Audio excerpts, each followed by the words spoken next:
Hey guys, in this video let me share you how to remove your Google account from your Android device permanently and what are all the things you need to do before removing your account. Firstly, head into the settings in your Android phone. Now just to go down and click on users and account or user accounts or accounts like that option, just go to that.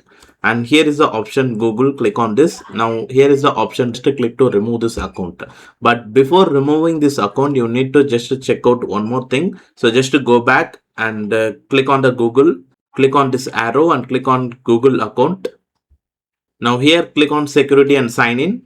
If you already sign in with any other device, if you have multiple Google prompt means, make sure to check that and remove if any unnecessary device you already signed in. And also make sure to save your security code. Just to click on the security code and verify your account and just note it down your security codes. So this security codes really helpful for you to log in again with any other device. Make sure to do this or just log in with your new device and after that remove your Google account from your old device. After that go to the users and accounts and click on the Google. Now here click on remove account and click on remove account. Now it says are you sure? Just click on OK and verify your phone fingerprint.